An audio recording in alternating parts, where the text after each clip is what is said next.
اب آپ اس مبارک سلسلے کا 10واں حلقہ سماعت فرمائیں۔ کیسے بیت المقدس پہنچ گئے؟ خواب میں تو وہ بھی پہنچ سکتے ہیں، ہم بھی پہنچ سکتے ہیں۔ تو لہذا اگر یہ خواب ہوتا تو پھر کبھی ابو جہل اور اس کی برادری حضور سے آ کے یہ تو نہ پوچھتے کہ اچھا حضور ہمیں بیت المقدس کی نشانیاں بتاؤ، ہمیں آپ یہ بتلائیں کہ راستے میں آپ نے ہمارا کوئی قافلہ دیکھا تھا، یہ خواب والے سے کوئی پوچھتا ہے؟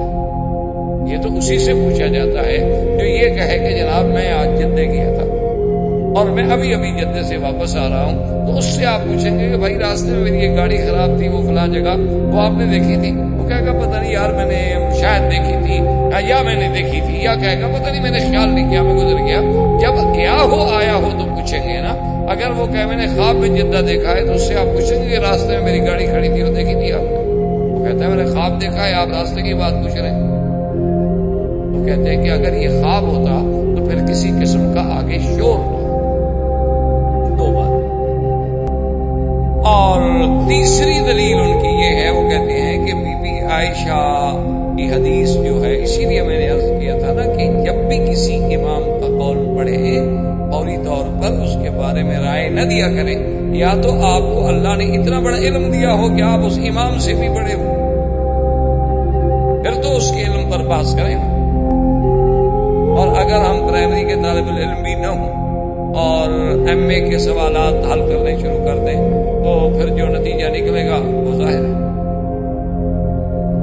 جیسے آج کل ماشاءاللہ ایک رواج ہو گیا نا، کسی سے آپ کہیں وہ کہتا جی چھوڑو جی، دین کو ہم اچھی طرح سمجھتے ہیں، دنیا کو نہیں سمجھتے بیچارے۔ اس میں پوچھتے ہیں اچھا اتنا اپنے دکان کا ذرا کوئی طریقہ تو بتاؤ۔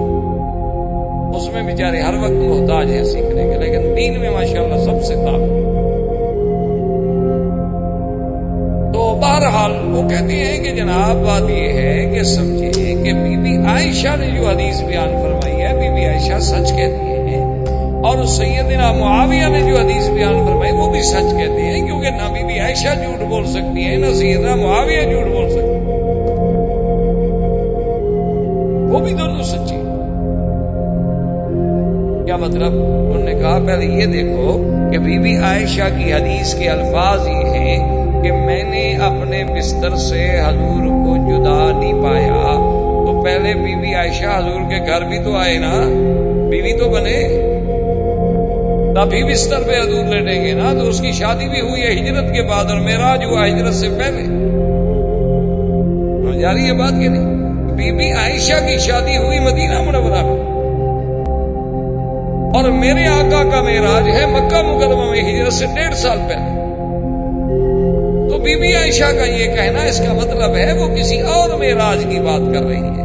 حضور کو مدینہ منورہ میں بھی کوئی معراج ہوئے ہیں روحانی، جس کے بارے میں بی بی عائشہ کہہ رہی ہے کہ بھئی حضور کا بدن مبارک تو میرے بستر پہ تھا، وہ سچ کہہ رہی ہے، لیکن یہ کوئی اور معراج ہے، یہ معراج نہیں جس کا ذکر اللہ کے قرآن میں ہے، یہ تو ہجرت سے پہلے کا معراج ہے، اور اس وقت تو بی بی عائشہ بیوی نہیں، تو وہ کیسے کہہ سکتی ہیں کہ حضور میرے بستر پہ نہیں تھے؟ اور اسی طرح حضرت معاویہ رضی اللہ تعالیٰ عنہ تو اسلام لائے ہیں جب مکہ فتح ہو گیا۔ حضرت معاویہ رضی اللہ تعالیٰ عنہ تو اسلام میں اس وقت تشریف لائے جب مکہ فتح ہو گیا، یعنی ہجرت کے بعد پھر حضور واپس آئے، کافروں نے روک دیا، پھر عمرے سے واپس تشریف لے گئے، پھر عمرۃ القضاء میں آئے، یعنی کچھ 10 سال بعد جا کے مکہ فتح ہوا، اور معراج ہوتا ہے ہجرت سے قبل، تو اس بات کا پتہ حضرت معاویہ کو کیسے ہو سکتا ہے؟ حضرت معاویہ رضی اللہ تعالیٰ عنہ جو بات کہہ رہے ہیں، معلوم ہوا وہ بھی کسی اور معراج کی بات ہے، کیونکہ حضور کو ایک معراج نہیں ہوا بلکہ متعدد معراج ہوئے، لیکن وہ جو آپ کے وجود مسعود کے ساتھ معراج ہے وہ ایک ہے، باقی تو روحانی طور پر حضور صلی اللہ علیہ وسلم کو اللہ عالم کتنے دفعہ معراج ہوئے، کتنے دفعہ حضور صلی اللہ علیہ وسلم کی روحانی طاقتوں سے اللہ تبارک و تعالیٰ نے انہیں اپنے جلوے دکھلائے ہوں گے، کیونکہ اللہ تبارک و تعالیٰ کے پیغمبر کی تو شان یہ ہوتی ہے کہ جب تک وحی نہیں آئی تھی تو حضور خواب دیکھتے تھے، وحی آنے سے پہلے سلسلہ جو تھا وہ خوابوں کا سلسلہ تھا، اور پھر نبی کا خواب ایسے ہوتا ہے جیسے وحی ہو، اس میں کبھی جھوٹ ہوتا نہیں، نبی کا وحی غلط ہو نہیں سکتا، نبی کے تو وحی کا بھی عین ہی وہی حکم ہوتا ہے جو اللہ کے قرآن میں وحی ہو، ان کی ایک دلیل یہ ہے، وہ کہتے ہیں کہ بھائی بی بی عائشہ بھی سچی ہے، سیدنا معاویہ بھی سچے ہیں، اور جن لوگوں نے کہا بیچاروں نے خواب ہے وما جعلنا الرؤيا التي اريناك، وہ بھی سچے ہیں، لیکن جو اسراء و معراج ہم ذکر کر رہے ہیں یہ ہجرت سے پہلے کا ہے، اور اس رویا کا معنی ہم خواب اس لیے نہیں لے سکتے کہ باقی آیتیں اس پر دلالت نہیں کرتی، تو ترجمہ ہمیشہ کیا جاتا ہے سیاق و سباق کو دیکھ کر کہ پہلی آیت کیا کہہ رہی ہے اور بعد والی آیت کیا کہہ رہی ہے۔ تو جب ساری آیتوں کو ہم سامنے رکھتے ہیں تو اس نتیجے پہ پہنچتے ہیں کہ ہمارے آقا سرکار دو عالم صلی اللہ علیہ وسلم کو معراج ہوا ہے، اور وہ حقیقی معراج آپ کے جسد مبارک کے ساتھ، وجود مبارک کے ساتھ، اور عین عالم بیداری میں، کوئی خواب نہیں تھا، کوئی نیند نہیں تھی، کوئی اس میں کسی قسم کا۔ اب دیکھیں نا، اس سے بڑی بات کیا ہو سکتی ہے کہ ایک صحیح روایت میں ہے کہ قیصر روم، جسے ہرقل کہا جاتا، جتنے روم کے بادشاہ تھے نا ان کا لقب ہوتا تھا ہرقل، قیصر، جیسے مصر کے بادشاہوں کو فرعون، اسی طرح حبشے کے بادشاہوں کو نجاشی، فارس کے بادشاہوں کو کسرا، یہ لقب، جیسے امبراطور، عجیب عجیب ہر دور میں لقب رہے۔ تو حضور سرکار دو عالم صلی اللہ علیہ وسلم نے خط لکھا ملک روم، بادشاہ روم کو آپ نے خط لکھا، اور خط لے کے جانے والے تھے حضرت دہیہ کلبی رضی اللہ تعالیٰ عنہ۔ یہ میرے مدنی کے صحابی ہیں، اور یہ اتنی خوبصورت تھے، اللہ نے ان کو اتنی جمال دیا تھا کہ یہ اپنے چہرے پہ کپڑا ڈال کے رکھتے تھے، مبادا کوئی عورت دیکھ کے بیچاری فتنے میں مبتلا نہ ہو جائے، اتنا جمال تھا، اتنا اللہ نے حسن دیا تھا۔ اور حضرت جبریل علیہ السلام جب کبھی انسانی شکل میں آتے تو وہ بھی دہیہ کی شکل میں آتے، ان کو بھی حضرت دہیہ کلبی کی شکل مبارک پسند۔ اسی لیے ایک دفعہ حضرت حسین، حضرت حسن رضی اللہ عنہما جو تشریف لائے تو آ کر پکڑ لیا کہ بھئی ہمارا آپ مٹھائی لاؤ، مٹھائی لاؤ، کھجورے لاؤ۔ حضور نے فرمایا ماں حسن کیا کر رہے ہو، یہ تو جبریل ہے۔ انہوں نے سمجھا دہیہ ہے، انہوں نے سمجھا کہ دہیہ کلبی بیٹھی ہے، کیونکہ جب دہیہ آتے تھے تو حضرت حسن حسین کے لیے کوئی میٹھی چیز لے آتے تھے، کوئی مٹھائی لے آئے، کوئی کھجور کے 2 دانے لے آئے کہ بچے ہیں خوش ہو جائیں گے۔ تو وہ جو کھیلتے ہوئے آئے تو آگے دیکھا، انہوں نے سمجھا دہیہ، ان کو کیا پتا کہ جبریل ہے۔ حضور نے فرمایا اللہ کے بندے یہ تو جبریل ہے، یہ تو مٹھائی نہیں کھاتا، یہ کھاتا ہی نہیں، کھلاتا بھی نہیں، آپ اس کو نہ چھیڑو۔ تو اب جناب یہ ہے کہ حضرت دہیہ کو سرکار دو عالم صلی اللہ علیہ وسلم نے خط دے کے بھیجا ہرقل روم، قیصر روم کی طرف، اور وہ خط پہنچ گیا۔ جب خط پہنچا بادشاہ کی دربار میں اور خط پڑھا گیا، حضور صلی اللہ علیہ وسلم نے لکھا تھا بسم اللہ الرحمن الرحیم۔ یہ سنت کا طریقہ یہ ہے، ہمارے یہاں تو 786 چلتا ہے نا، آج کل ہم نے ہر چیز کو مختصر کر رہے ہیں نا، دین بھی ٹیڈی بنا رہے ہیں، انا للہ و انا الیہ، کہیں 786، کہیں 99، کہیں کچھ عادات پر یعنی گزارا ہے، ہر چیز کی عدد نکال رہے ہیں، صحابہ نہیں نکال سکے لیکن انہوں نے نکال لیا۔ اب یہ دین کو بھی مختصر ہے، میرے خیال میں تو نماز 5 نمازوں کو اٹھا کر کے عدد نکالنے ایک آدھی بچے۔ جدید دور ہے نا جی، آخر انہوں نے دین کو بھی تو جدید پیمانوں میں ڈھالنا ہے۔ دیکھا نہیں ہمارے یہاں اخباریں آپ پڑھیں کیسے جھگڑے ہو رہے ہیں کہ شریعت بل جو ہے وہ کیسے پاس ہو اور ترمیم کیسے پاس ہو۔ جب قانون انگریزی ہے تو اس کے معرفت آپ اسلام کو لا رہے ہیں، وہ کیسے آئے گا؟ پہلے بات کو تو سمجھو نا، لانا ہم نے اسلام کو ہے، طریقہ کافروں سے پوچھ رہے ہیں کہ جناب کیسے آئے اندر۔ اس سے بڑا کوئی کسی کے عقل پر ماتم کرنے کا وقت ہے؟ پارلیمنٹ ہے جی، کس بات کی بات؟ بھائی تم نے وہ جی آئین کی خلاف ورزی ہو جائے گی۔ آئین کون سا؟ وہی جو آپ نے پارلیمنٹ نے بنایا ہوا ہے، انسانوں کا بنا ہوا آئین، اس سے راستہ مانگ رہے ہو کہ قرآن کو اندر آنے دو۔ آ سکتا ہے کہ نہیں آ سکتا؟ اور اس پر جناب ووٹنگ ہوگی، کیا وہ منظور کرتے ہیں اسلام کو کہ مسلمانوں سے پوچھا جائے؟ اس سے بڑے یعنی رونے کی وہ بات ہے کہ مسلمانوں سے یہ پوچھا جائے۔ آپ سے میں کہوں کہ جناب آپ کی اس مسجد میں قرآن شریف پڑھا جا سکتا ہے؟ یہ پڑھنے والا پوچھنے والا احمق ہے یا جن سے پوچھا جا رہا ہے ان کے اسلام میں شبہ ہے؟ بھئی ملک مسلمانوں کا، ممبر مسلمان، اگر وہ یہ کہہ دیں کہ ہمیں اسلامی شریعت کا قانون نامنظور ہے تو علماء سے فتویٰ لو، پہلے ان کا ایمان بھی بچ گیا۔ وہ جی طریقہ صحیح نہیں، اور جی وہ کان یوں نہیں پکڑنا تھا بلکہ ہم نے یوں پکڑنا تھا، بھئی یوں پکڑو یا اچھا جی اب چونکہ ان کا اقتدار جا رہا ہے اس لیے وہ کہتے ہیں شریعت، وہ کسی وقت کہتی ہیں مرتے وقت کلمہ پڑھ لو، جو سانس نکلنے سے پہلے مسلمان تو ہو گیا نا، چلو ہم کہتے ہیں مر رہے ہیں، ہم کہتے ہیں ان کی کرسی گر رہی تھی اس لیے وہ شریعت اسی شکل میں لے تو آئے نا، ان کو قبول کرو۔ اور جب شریعت ہو جی یہ تو خود چور ہیں، کیسے شریعت نافذ کریں گے؟ جب شریعت نافذ ہو جائے گی تو ان چوروں کو بھی ہاتھ کٹ جائیں گے۔ اب آنے تو دونوں شریعت کو، جب شریعت نافذ ہو جائے گی یہ چور ہیں، ان کے بھی ہاتھ کٹیں گے۔ حضور نے نہیں فرمایا تھا واللہ لو فاطمہ بنت محمد سرقت لقطعت یدہا، اگر میری بیٹی فاطمہ بھی چوری کرے گی تو میں ہاتھ کاٹ دوں۔ تو یہ ہمارے ہاں بہرحال عجیب بات ہے، اللہ تبارک و تعالی رحمت فرمائے کہ اب ہم نے دین کو سمجھنا ہے، اور سمجھنا کن سے ہے کہ جن کو دین کا پتہ ہے ان سے ہم پوچھنے جائیں گے۔ جس آدمی کو اردو نہ آتی ہے اس کو کہو کہ علامہ اقبال کا شعر سمجھاؤ، یہ غلطی آپ کبھی نہیں کریں گے۔ میرے پاس آپ کبھی بھی، جتنے ڈاکٹر ہیں میرے ساتھ بڑی مہربانی بھی کرتے ہیں، دوستی بھی کرتے ہیں، محبت بھی کرتے ہیں، میرے پاس کبھی یہ میڈیکل کی کتاب لے کے نہیں آئے مسئلہ پوچھنے کا کہ جی آج ہم نے یہ میڈیکل کا پیرا پڑھا ہے، حل نہیں ہو رہا، مولانا آپ اچھے مولوی ہیں مہربانی کریں۔ تو وہ سمجھتے ہیں کہ مولوی صاحب کوئی انگریزی تھوڑی پڑھے ہوئے ہیں یا میڈیکل تھوڑا پڑھے ہوئے ہیں، یہ تو ان سے پوچھیں گے جو اس لائن کا آدمی ہوگا۔ تو تم نے شریعت کا پوچھنا ہے، علماء سے پوچھو گے، دین والوں سے پوچھو گے، جن کو آئین اسلام کے ساتھ کوئی ربط و ضبط ہوگا ان سے پوچھو گے۔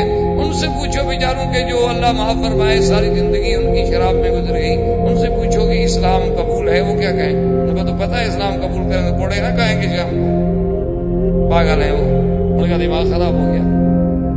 ان کو تو پتہ ہے کہ ابھی ابھی تو ہم جناب طوائف ان کے گھر سے اٹھ کے آ رہے ہیں اجلاس میں شرکت کے لیے، اور اگر اسلام اور شریعت نافذ ہو گئی تو پھر دیکھا نہیں طالبان نے کیسے سیدھا کر دیا۔ اب ہر کوئی کہتا ہے جی بڑے سخت ہیں، بڑے سخت، بھائی سخت ہیں نرم ہیں۔ آپ یہ بتائیں جو علاقہ ان کے پاس ہے وہاں امن ہے کہ نہیں؟ لوگوں کی جان مال آبرو عزت محفوظ ہے کہ نہیں؟ 80% علاقہ ان کے پاس ہے۔ جو لوگ ہمارے علماء وہاں گئے ہیں وہ قسم کھا کے حرم میں مجھے بتا رہے تھے، کہتے خدا کی قسم ہے زندگی میں ہم نے ایسا امن سکون کہیں نہیں دیکھا جو ہمیں وہاں نظر کہ آدھی رات کو اکیلے عورت جا رہی ہے، میں جا رہے کہ بھائی بری نظر سے دیکھ، اور لوگ بڑے سخت سیخ پا ہے جی، انسانی آزادی میں دخل دے رہے ہیں کہ کہتے ہیں کہ عورت ڈاکٹر کے پاس بھی بغیر محرم کے نہ جائے۔ نہ جی ڈاکٹر فرشتے ہیں، ان کے پاس بھیجنا چاہیے بیٹیوں کو اکیلا۔ ڈاکٹر تو معصوم ہوتے ہیں، بیچارے کبھی گناہ کر سکتے ہیں، ڈاکٹر تو پاک صاف لوگ ہیں، ان کے ہاں تو گناہ کا تصور ہی نہیں ہوتا۔ انا للہ و انا الیہ، یعنی جرم دیکھو، جرم کیا ہے بھائی؟ عورت ہے، محرم کے ساتھ بھیجو، عورت ہے عورت کو دکھائے، سیدھی سی بات، مجبوری ہے، ڈاکٹر بھی دیکھے گا۔ لیکن اسلام اس کو یہ کہتا ہے کہ اگر مثلا 1 انچ کا زخم ہے تو ادھر ادھر کپڑا ڈال کے وہی چیز کاٹو، بس وہی چیز دیکھو، باقی بدن دیکھنے کا تمہیں حق نہیں ہے۔ انگریز نے جتنے آپ کے کپڑے بنائے، ڈریس بنائے، دیکھا نہیں کٹے ہوئے ہوتے کہ اتنی جگہ ظاہر ہے، یعنی کافر کو احساس ہے۔ آپ دیکھ رہے ہیں جو مریضوں کے کپڑے ہیں، آپ تو زیادہ بہتر جانتے ہیں نا، میں تو نہیں جانتا ہے، یعنی ان کو بھی احساس ہے کہ اتنا جگہ تھا کہ کھل ہی جائے بھائی جہاں ہمیں ضرورت ہے، کوئی ہم نے جسم تو نہیں دیکھنا، پھر آپریشن تھیٹر ہے، موت ہے، اسی پھٹے پہ ہم نے بھی مرنا، اس وقت کوئی تصور بھی ہو سکتا ہے نعوذ باللہ کسی گناہ کا، وہ جب مجبوری ہو، ورنہ یہ کہاں لکھا ہوا ہے کتاب میں کہ عورت کے پاس آ کے ڈاکٹر کے پاس آ کے عورت اپنا منہ کھول کے بیٹھ جائے اور کشف ہو رہی ہے، سینہ کھولو، کپڑا کھولو، ڈاکٹر صاحبان نے تو جناب پھر پتہ نہیں کہاں کہاں ہاتھ رکھنا ہوتا ہے۔ اس لیے یہ باتیں اصل بات دیکھنا چاہیے۔ خلاصہ ملک فیصل مرحوم اپنے پرانے دور میں ایک دفعہ برطانیہ کے دورے پہ تشریف لے گئے تو وہاں انہوں نے یہ اعتراضات کیے، جی ہاتھ کاٹے جاتے ہیں اور کوڑے مارے جاتے ہیں، یہ تو بڑی سخت سزائیں ہیں۔ تو مرحوم کو تو پتہ تھا، فیصل ایک مدبر انسان تھا، اللہ اس کی قبر پہ کروڑوں رحمتیں فرمائے، بڑا پڑھا لکھا، بڑا مفکر اور عالمی مدبرین میں سے ایک مدبر شخص تھا۔ تو وہ سارے اعداد و شمار پہلے ساتھ لے گئے تھے، ان کو تو پتا تھا کہ یہ سوالات ہوں گے۔ انہوں نے کہا کہ جناب آپ مہربانی فرما کر مجھے یہ بتائیں، میں پورے برطانیہ کے نہیں پوچھتا، کہ صرف آپ کے لندن کے اعداد و شمار ہیں کہ ایک سال میں کتنے زنا ہوئے، کتنے ڈاکے پڑے، کتنی چوریاں ہوئی، کتنی ناجائز حمل گرائے گئے، کتنی حرام کے بچے ملے، یہ ایک شہر کے آپ کے سال کے اعداد ہیں اور یہ میرے پورے ملک کے سال کے اعداد و شمار ہیں، آپ کے لیے کون سا قانون اچھا؟ آپ مجھے بتائیں، سخت نرم کو چھوڑیں، آپ مجھے یہ بتائیں کہ وہ قانون اچھا ہے کہ جہاں پہ 5 لاکھ عورتیں حاملہ بالزنا ہوں 11 سال سے 13 سال کی عمر تک، وہ قانون اچھا ہے؟ یا وہ قانون اچھا ہے جو عورت کی عزت کا محافظ ہو؟ سال ہر سال کے بعد کوئی ایک آدھا واقعہ ہو گیا، انسان دنیا میں واقعات ہوتے ہیں۔ تو اس لیے بہرحال خیر ہم اپنے موضوع سے ہٹ جائیں گے۔ تو 786 ایسی چیزیں لکھنا یاد رکھو یہ اسلام میں ناجائز ہیں۔ باقی یہ کہنا کہ جناب لوگ پھینک دیتے ہیں اور ادب نہیں کرتے، پاؤں میں آتی ہیں اس لیے ہم نہیں لکھتے ہیں، السلام علیکم کے جو الفاظ ہیں وہ بھی تو اسلام کے الفاظ ہیں، اللہ کا نام بھی تو سلام ہے، پھر وہ بھی تو پاؤں میں آئے گا۔ سلام مسنون آپ لکھتے ہیں، برحمت اللہ وبرکاتہ آپ لکھ رہے ہیں، قبلہ و کعبہ آپ لکھ رہے ہیں، تو وہ بھی تو پاؤں میں آئیں گے۔ پھر کس لفظ کو بچاؤ گے؟ تو جس نے احترام کرنا ہے سب کا کرے گا، جس نے نہیں کرنا کسی کا بھی نہیں کرے گا، ایک اصولی سی۔ تو بہرحال کہنے کا مقصد میرا یہ تھا جناب کہ وہ جب دہیہ قلبی خط لے کے گئے تو خط تھا بسم اللہ الرحمن الرحیم من محمد رسول اللہ الى قیصر الروم والسلام علی من اتبع الہدی۔ اور یہ خط کا طریقہ ہوتا ہے کہ پہلے بسم اللہ لکھے پھر اپنا نام لکھے تاکہ کھولنے والے کو فوراً پتہ لگے کس نے بھیجا ہے، وہ بیچارہ آخری صفحے تک نہ اپنا ٹینشن میں رہے کہ پتہ نہیں کس کا ہے، شاید دیکھو نیچے دیکھو، اچھا پڑھوں گے نیچے دیکھوں، اور 4 صفحے کا خط ہو تو ویسے بھی پڑھتے پڑھتے آدمی کے لیے وقت چاہیے۔ تو اس لیے ہمیشہ قید ہے، اب دیکھ لیا اچھا بھی کس کا ہے، محمد بکی کا ہے، میں سمجھ گیا ضروری ہے میں پڑھ لوں گا، نہیں تو اچھا بھی بعد میں دیکھ لوں گا، مجھے پتہ ہے آپ نے لکھا ہوگا فلاں بات۔ تو اس لیے ہمیشہ یاد رکھیں کہ اچھا جیسے یہاں آج کل طریقہ ہوتا ہے نا، پیڈ چھپے ہوتے ہیں، آپ کا نام اوپر لکھا ہوا ہے بس کافی ہے، ٹھیک، آگے آپ خط شروع کر دیں۔ تو جب اس نے خط پڑھا تو اس کے پاس جو بڑے بڑے اس کے بطریق بیٹھے تھے، انہوں نے کہا کہ خط نہ پڑھو، خط نہ پڑھو۔ انہوں نے کہا کیوں؟ انہوں نے کہا یہ ہماری بڑی توہین ہے کہ خط بھیجنے والے نے پہلے آپ اپنا نام لکھا ہے اور بادشاہ کا نام بعد میں لکھا ہے، ہماری توہین ہو گئی۔ تو قیصر روم نے کہا، اس نے کہا چیخنے کی ضرورت نہیں ہے، کوئی توہین نہیں، ہر ملک کے اپنے آداب ہیں، ہر قوم کے خط لکھنے کے اپنے آداب ہیں، تم اس میں کیوں لڑتے ہو بھائی؟ یار چپ ہو گئے۔ خط پڑھنے کے بعد اس نے کہا کہ اچھا کہ اپنے بطاریق سے کہ وہ جو انجیل ہمارے خزانے میں محفوظ چلی آ رہی ہے جس پر ہمارا ہر بادشاہ مہر کرتا ہے وہ نکالو، اس میں ہم دیکھیں گے محمد رسول اللہ کے بارے میں انجیل کیا کہتی ہے۔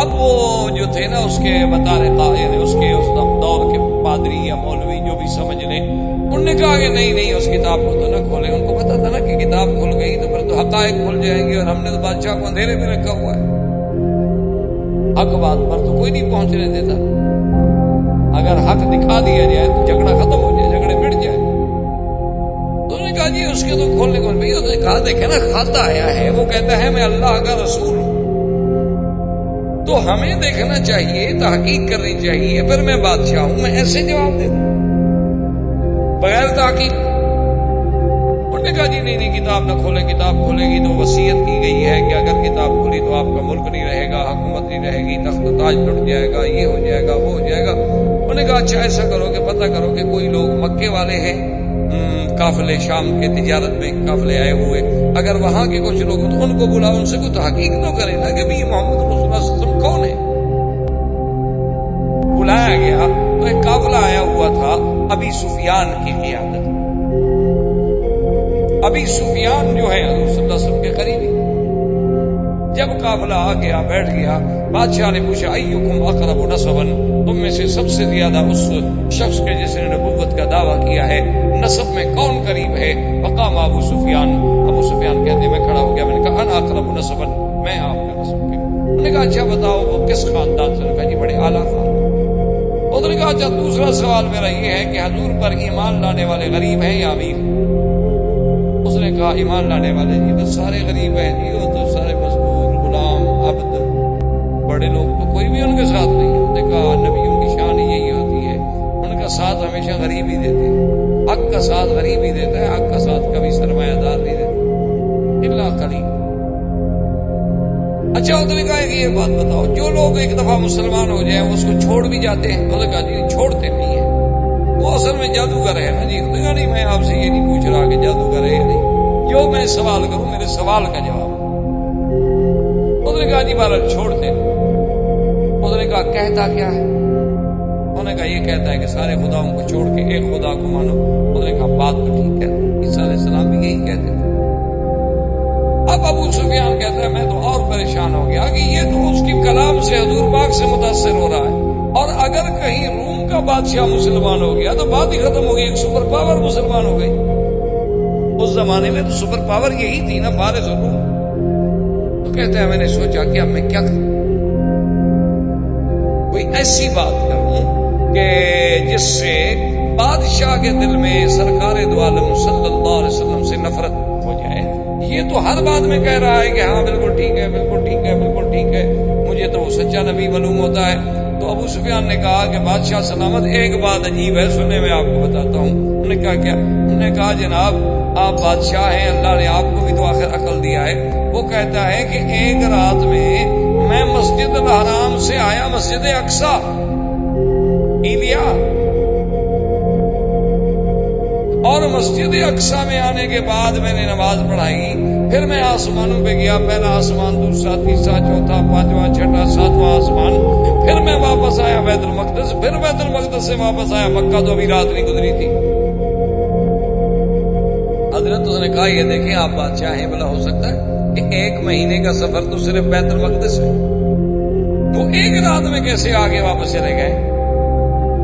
تو ابو سفیان کہتے ہیں کہ میں نے یہ بات اس لیے کی کہ یہ بات کوئی مان سکتا، یہ کوئی بات عقل میں آنے والی؟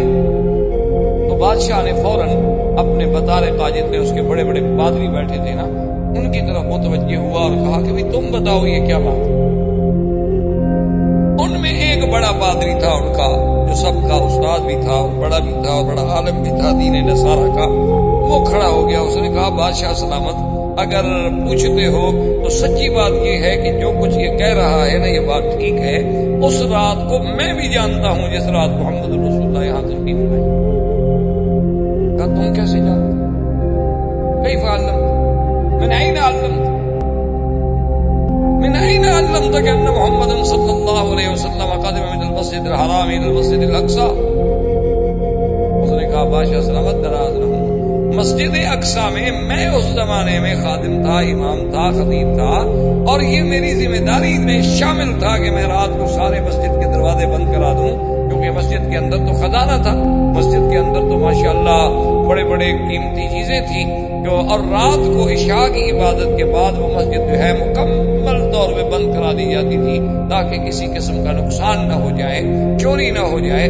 تو میں نے ایک رات میں فلاں رات تھی، فلاں مہینہ تھا، فلاں سال تھا، میں نے رات کو سارے دروازے بند کرائے، لیکن جو سامنے کا دروازہ ہے وہ بند نہیں ہوتا تھا۔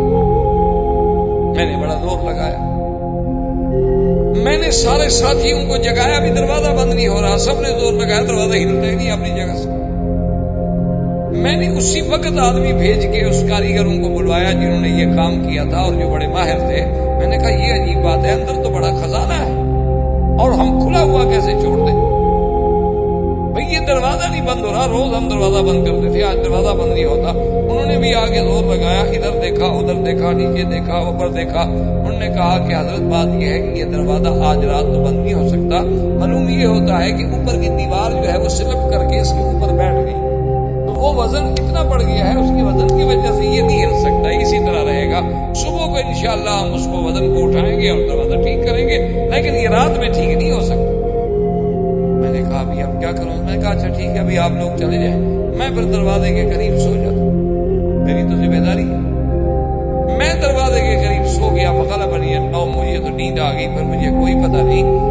لیکن صبح جب میں اٹھا اور اپنی عبادت سے فارغ ہوا، میں نے کہا اب دروازے کو دیکھوں کہ اس میں کیا نقص آیا تھا۔ میں نے ہاتھ سے پکڑ کے ہلایا تو دروازہ بند ہو گیا، جیسے روز بند ہوتا تھا۔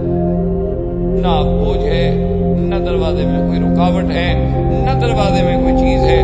میں باہر آیا کہ لوگوں سے بتاؤں گا دیکھو جی رات آپ نے دیکھا تھا، کہیں لوگ مجھے یہ نہ کہیں کہ پتہ نہیں اس کو کچھ ہو گیا ہے۔ یہ تو اچھا ہوا کہ میں نے رات سارے لوگوں کو جگا لیا، وہ ایک آدمی نہیں تھا۔ تو میں جب دوڑا تو سامنے جو صخرہ ہے، بیت المقدس کے سامنے ایک پتھر ہے، تو اس پتھر میں سوراخ ہے۔ یہ سوراخ علامت ہے کہ جو نبی کبھی یہاں آئے تم نے اپنی سواری کو یہاں باندھا تھا۔ اس نے کہا کہ بادشاہ سلامت، میں نے اس پتھر پہ غور کیا تو وہاں ایک نیا سوراخ پایا گیا، اور وہی بات یہ کہہ رہا ہے کہ وہاں جبریل نے براق کو باندھا تھا۔ تو معلوم ہوتا ہے کہ محمد رسول اللہ سچ کے۔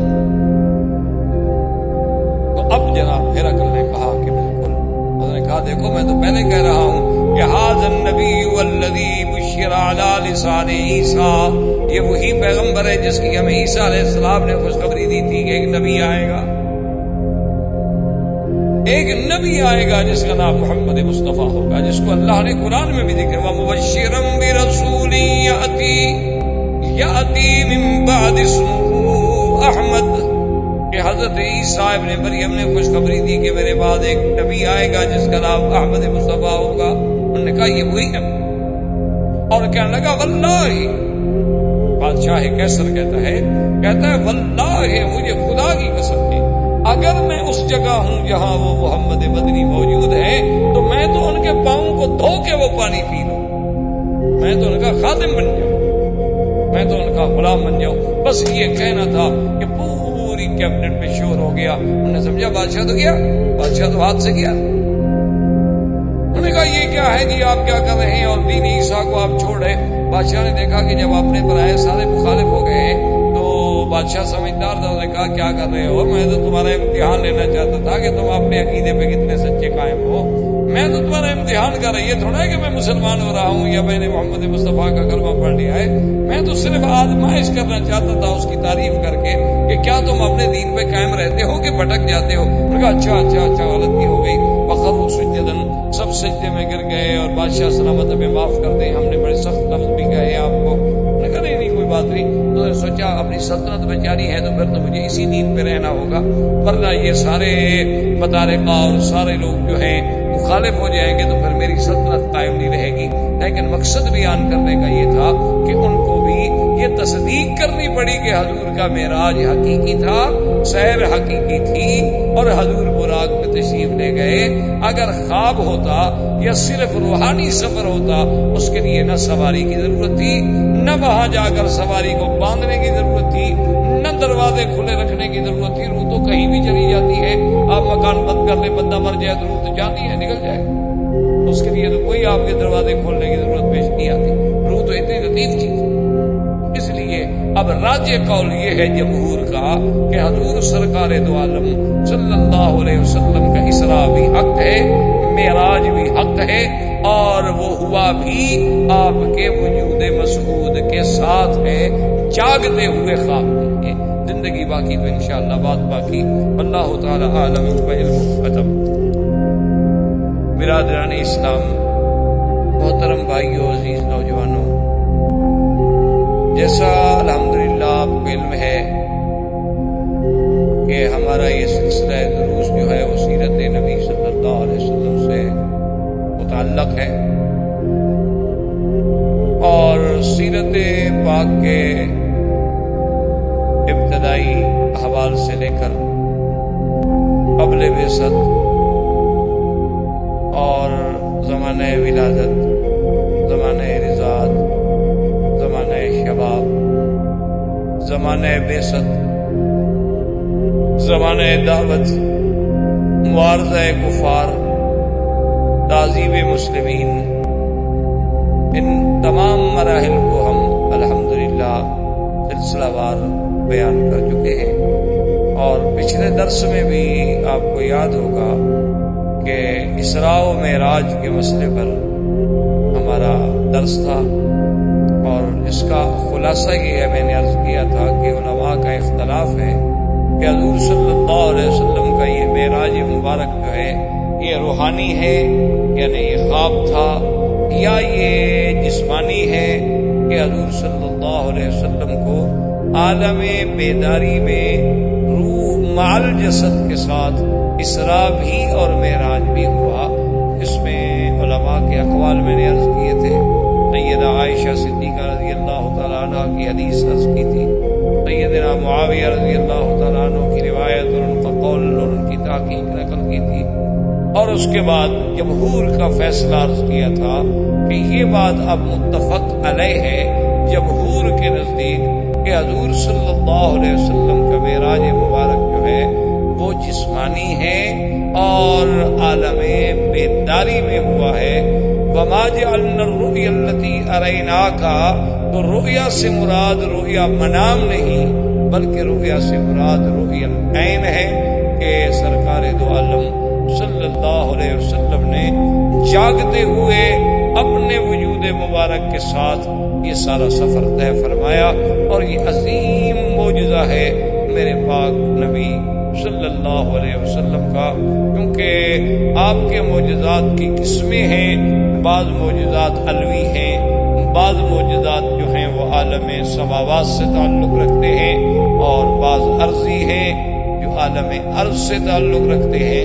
تو یہ بات تو اب ہم نے محقق پڑھ لی، اتنی بحث صاحب کا درس میں ہو گئی کہ اب اس کو دہرانے کی کوئی ضرورت نہیں ہے کہ حضور کا معراج جو ہے معراج جسمانی۔ اور میں نے عرض کیا تھا کہ معراج کے دو حصے، ایک ہے اسراء اور ایک ہے معراج۔ یہ عام طور پر ہمارے بھائی بوجہ کم علمی کہہ دیتے ہیں حضور کو معراج ہوا، حضور کو معراج ہوا، مکے سے معراج ہوا، یوں بات نہیں ہے۔ اصل تو مکہ سے جو سفر ہے بیت المقدس تک یہ اسراء ہے، اور معراج کا جو سفر ہے وہ بیت المقدس سے شروع۔ اب اسراء کے بارے میں پھر روایات کہ حضور صلی اللہ علیہ وسلم کو جب سیر کے لیے لے جایا گیا تو آپ کہاں تھے؟ ایک روایت مبارک میں یہ ہے کہ آپ بیت ہانی میں تھے، اور ایک روایت مبارک یہ ہے کہ عند بئر زمزم، کہ آپ زمزم کے کنویں کے قریب لیٹے ہوئے تھے، اور ایک روایت مبارک میں ہے کہ عند الحتیم، یہ جو کعبہ شریف کے ساتھ چھوٹی سی جگہ ہے حتیم جسے کہتے ہیں، آپ تو یہاں رہتے ہیں آپ کو پتا ہے، تو یہ حتیم کے اندر تھے، اور یہیں سے پھر ابتدا ہوتی ہے سیر کی۔ لیکن اللہ کے قرآن نے اس میں ایک ایسی جامع بات کہہ دی ہے کہ پھر اس کے بعد کسی چھوٹی موٹی بحثوں میں ہمیں پڑھنے کی ضرورت نہیں۔ اللہ نے قرآن میں ایک ہی بات کہی کہ سبحان الذی اسریٰ بعبدہ لیلا من المسجد الحرام الی المسجد الاقصی۔ اللہ نے فرمایا ہم نے سیر کرائی اپنے نبی کو، اپنے عبد کو، اپنے پیارے محمد مصطفیٰ صلی اللہ علیہ وسلم کو مسجد الحرام سے۔ بس اب مسجد الحرام جو ہے یاد رکھیں، اس کا اطلاق صرف اس چھوٹی سی مسجد پہ نہیں ہوتا جہاں ہم نماز پڑھتے ہیں۔ حضور کے زمانے میں بھی بہت چھوٹی سی جگہ تھی، حضور صلی اللہ علیہ وسلم کے زمانے میں تو اب جو مطاف ہے جہاں طواف ہوتا ہے یہ بھی بہت بڑی جگہ ہے، اس کا 10واں حصہ تھا، اتنی چھوٹی سی مسجد، صرف کعبۃ اللہ اور کعبۃ اللہ کے ارد گرد جو ہے وہ طواف کی چھوٹی سی جگہ، اور اس کے بعد باقی کنکریاں بچھی ایسا۔ تو مسجد الحرام جو ہے یاد رکھیں، علماء کی تحقیق کے مطابق یہ ہے کہ جہاں تک حد حرم ہے وہ ساری مسجد الحرام۔ مسجد الحرام صرف اس مسجد کا نام نہیں ہے، یعنی اگر آپ مدینے کے راستے پہ جائیں تو تنعیم، جہاں مسجد عائشہ ہے یہ حد حرم۔ اسی طرح اگر آپ جدہ کے راستے پہ جائیں تو آج کل جسے شمیسی کہتے ہیں، اصل میں یہ مقام حدیبیہ ہے، یہ حد حرم۔ اگر آپ عرفات کی طرف جائیں تو عرفات سے نالے سے بالکل تھوڑا سا پہلے وہاں تک حد حرم، طائف کے راستے سے جائیں تو جرانہ جس کو بڑا عمرہ کہتے ہیں وہاں حد حرم، لیس کے راستے میں جائیں تو وہاں سے 25 کلومیٹر پر حد حرم۔ تو یہ سارا حد حرم جو ہے یہ ساری مسجد الحرام، اور یہ اللہ کا کتنا بڑا کرم ہے، کتنا بڑا انعام ہے کہ اگر اللہ قرآن میں یہ فرما دیتے کہ فَوَلِّ وَجْهَكَ شَطْرَ الْكَعْبَةِ، محمد مصطفیٰ اب نماز جو ہے کعبے کی طرف پڑھو، حالانکہ قاعدہ تو یہی ہے کہ ہم نے نماز تو کعبے کی طرف پڑھنی، لیکن اللہ نے لفظ کعبہ نہیں فرمایا، فرمایا فَوَلِّ وَجْهَكَ شَطْرَ الْمَسْجِدِ الْحَرَامِ، کہ میرے نبی اپنا چہرہ جو ہے مسجد الحرام کی طرف پھیر لو۔ اس کا فائدہ یہ ہو گیا کہ جو بندہ مسجد کے اندر نماز پڑھ رہا ہے اس کا تو عین کعبے میں ہونا ضروری ہے، لیکن جو ہم باہر کھڑے ہیں تو اس طرف کافی ہے۔ اگر کسی دوسرے ملک میں ہیں اور ہمارا رخ یعنی کعبہ تو کعبہ اس پورے حرم کے حد کے کسی طرف بھی ہو جائے تو ہماری نماز صحیح ہو جائے گی، کیونکہ اللہ نے ہمیں شطر المسجد الحرام کا حکم دیا ہے، شطر الکعبہ کا حکم نہیں دیا۔ عین کعبہ اس وقت ضروری ہے جب ہم نماز کعبے کے اندر پڑھ رہے ہوں، اسی لیے یہاں تو صفیں گول بندی تاکہ ہر آدمی کا جسم جو ہے وہ عین کعبے کے اندر، اگر ذرا کعبے سے ادھر ہوگا تو نماز نہیں ہوگی، یعنی اگر یہ کعبہ شریف ہے اور آپ نماز میں ذرا یہاں رخ کر لیں تو نماز نہیں ہوگی، بالکل عین کعبے میں ہونا ضروری کہ ہر طرف سے آدمی کا رخ جو ہے بدن جو ہے بالکل عین کعبے میں۔ لیکن اگر آپ کسی دوسرے ملک میں ہیں پھر جہت کافی، یعنی یوں سمجھ رہے ہیں کہ مسجد کے اندر والوں کے لیے کعبہ مسجد ہے، شہر والوں کے لیے کعبہ یہ پوری مسجد الحرام ہے، اور باہر والوں کے لیے یہ پورا حرم جو ہے وہ کعبہ ہے، یعنی اتنی اللہ تبارک و تعالیٰ کا انعام اکرام۔ اسی لیے آپ دیکھیں کہ اللہ نے فرمایا ہدیم بالغ الکعبہ، قربانی کا جانور جو ہے وہ کعبے میں جا کے ذبح کرو۔ اب کون کعبے میں ذبح کرو؟ قربانی کا جانور آپ مینا میں ذبح کریں، قربانی کا جانور آپ مسلخ میں ذبح کریں گے، آپ مکے کے کسی آخری کونے میں کسی پہلے کونے میں ذبح کریں گے، کعبے میں کون ذبح کرتا ہے؟ لیکن معنی یہ ہے کہ پورا حرم جو ہے جیسے اللہ نے اس کو حرم آمنہ کہا، اسی طرح اس کا نام کعبہ بھی ہے اور اسی طرح اس کا نام مسجد الحرام۔ یہی وجہ ہے جو آج تک روافض نے، شیعہ حضرات نے ایک بہت بڑا مسئلہ پیدا کیا ہوا ہے کہ حضرت علی مولود خانہ کعبہ، مولود خانہ کعبہ، مولود خانہ کعبہ۔ وہ شریف آج تک یہ نہیں سمجھے کہ کعبے سے مراد حرم ہے، کعبے سے مراد اللہ کا گھر نہیں ہے، ورنہ یہ آپ نے کبھی دنیا میں دیکھا ہے آپ کے ہاں اگر ولادت ہو رہی ہو تو عورتیں مسجد جاتی ہیں یا اسپتال جاتی ہیں؟ یعنی آپ کی عورتوں کو اتنی عقل ہے، اور حضرت علی کی والدہ اتنا عقل بھی نہیں رکھتی تھی کہ جب ان کا وقت ولادت قریب آیا تو کعبہ شریف کے اندر چلی گئی۔ کوئی عقل کی بات ہے، یعنی عقل و نقل کے خلاف ایک بات۔ اصل میں کیا ہے کہ کتابوں میں آیا کہ حضرت علی خانہ کعبہ میں پیدا ہوئے، انہوں نے کہا کہ خانہ کعبہ سے مراد نہیں ہے، کعبہ شریف ہے، اس کا مطلب ہے کہ اندر پیدا ہوئے۔ پھر انہوں نے روایات ڈھونڈی، اچھا حضرت زید کے بارے میں بھی آیا کہ وہ بھی خانہ کعبہ میں پیدا ہوئے، انہوں نے کہا دیکھو جی حضرت زید بھی اور حضرت علی بھی خانہ کعبے میں پیدا ہوئے، اور پھر وہ دلیل خلافت بنا لی کہ ابو بکر عمر عثمان تو چونکہ کعبے کے باہر پیدا ہوئے، حضرت علی کعبے کے اندر پیدا ہوئے، لہذا خلیفہ حضرت علی ہوئے، یہ باہر والے کیسے خلیفہ بن گئے؟ تو انہوں نے ایک بات کا افسانہ کر، بھئی اگر کعبے کے اندر پیدا ہونا دلیل خلافت ہے تو کعبے کے اندر تو محمد مصطفیٰ بھی پیدا نہیں ہوئے، پھر وہ نبی کیسے بن گئے؟ یہ کیا بات ہوئی؟ یہ کوئی دلیل ہے کہ جو کعبے کے اندر پیدا ہو جائے صرف وہی خلیفہ بن سکتا ہے؟ تو نبوت تو خلافت سے بدرجہ اعلیٰ چیز ہے، تو پھر اللہ کے نبی تو کعبے کے اندر پیدا نہیں ہوئے، وہ کیسے نبی بن گئے؟ تو اصل وجہ کیا تھی کہ کتابوں میں تو اتنی لفظ تھا کہ حضرت علی رضی اللہ تعالیٰ عنہ کی ولادت خانہ کعبہ میں ہوئی، اب اس کا ترجمہ انہوں نے یہ کیا کہ کعبہ شریف کے اندر ہوئی، حالانکہ مراد یہ تھا کہ حد حرم میں ہوئی۔ اب اسی کو آپ دیکھیں قرآن میں کہ اگر حضور بی بی ام ہانی کے گھر میں تھے تو وہ بھی حرم مسجد الحرام، اگر حضور حتیم میں تھے وہ بھی مسجد الحرام، اگر حضور زمزم کے کنویں کے پاس تھے وہ بھی مسجد الحرام۔ قرآن نے تو ایک لفظ بول کے سارے اقوال کو جمع کر دیا کہ زیادہ بحث کی تمہیں کیا ضرورت ہے، حضور حرم میں تھے بس۔ مسجد الحرام میں تھے. بیت ام ہانی میں ہوں تب بھی مسجد الحرام ہے. دار ارقم میں ہوں تب بھی مسجد الحرام ہے. عند بئر زمزم ہوں تب بھی مسجد الحرام ہے. اور داخل الحتیم ہوں تب بھی مسجد الحرام ہے. قرآن تو ایک ایسی جامع بات کرتا ہے کہ جس کے اندر پھر کسی سوچ کی، کسی بحث کی، کسی عقلی مشگافیوں کی بات کی ضرورت ہی نہیں رہتی.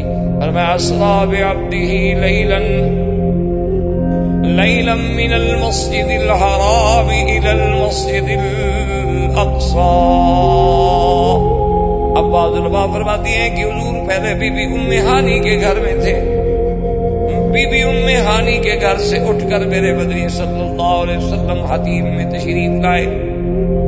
حدیث مبارک میں ہے کہ حضرت جبریل علیہ السلام اور حضرت میکائیل اور اللہ کے فرشتے آئے.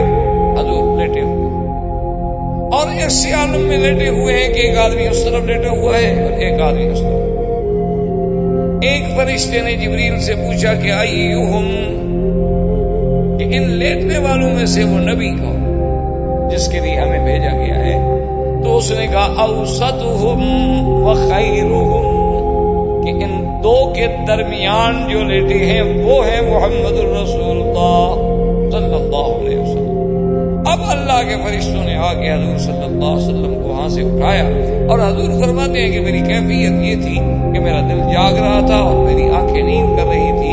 چونکہ انبیاء علیہم الصلوۃ والتسلیم کی نیند جو ہے وہ ایسی ہوتی ہے کہ تنام عیناہ ولا ینام قلبہ، ان کی آنکھوں میں تو نیند آتی ہے لیکن دل میں نیند نہیں ہوتی. دل کا تعلق جو ہے وہ اللہ سے ہمیشہ قائم ہے اور یہ ہر نبی کی صفت.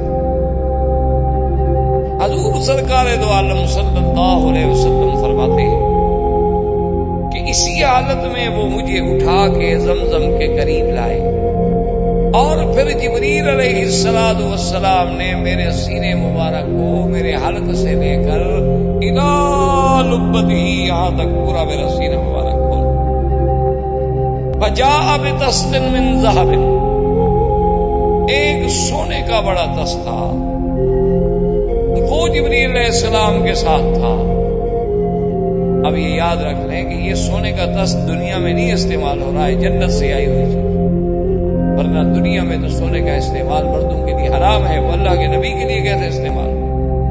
سونے کے برتن میں کھانا کھانا حرام ہے، سونے کی گھڑی پہننا حرام ہے، سونے کے انگوٹھی پہننا حرام ہے، سونے کی اینک پہننا، پین لگانا، اسٹڈ وغیرہ بنانا اور چیزیں بنانا.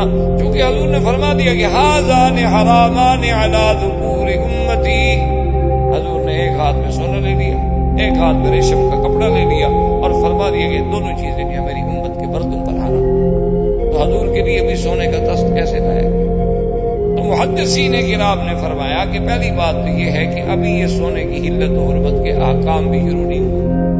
مکی زندگی میں تو کوئی شریعت کا حکم آیا ہی نہیں. تمام احکام جو ہے وہ مدنی زندگی سے تعلق رکھتے ہیں. مکی زندگی میں تو صرف نبوت، اثبات نبوت اور دعوی توحید پر دلائل.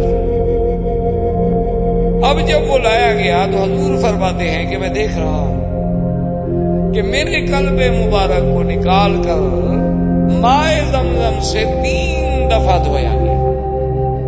اور یاد رکھیں یہ دوسرا شق صدر ہے. ایک پہلے آپ پڑھ چکے ہیں کہ جب حضور بی بی حلیمہ کے گھر میں تھے، زمانے رضاعت میں تھے، بی بی حلیمہ سعدیہ رضی اللہ تعالیٰ عنہ کے گھر میں تھے، قبیلہ بنو سعد میں تھے.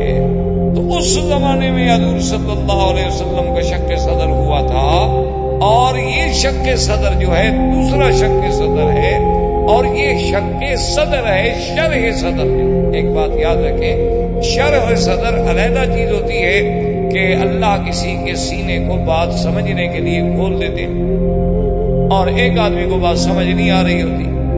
تو اسی لیے جیسے کہ قرآن پاک نے فرمایا من یرید اللہ ان یہدیہ یشرح صدرہ للاسلام وهو علی نور من ربہ، کہ اللہ تبارک و تعالی جس کو ہدایت دینا چاہتے ہیں اس کے سینے کو کھول دیتے ہیں.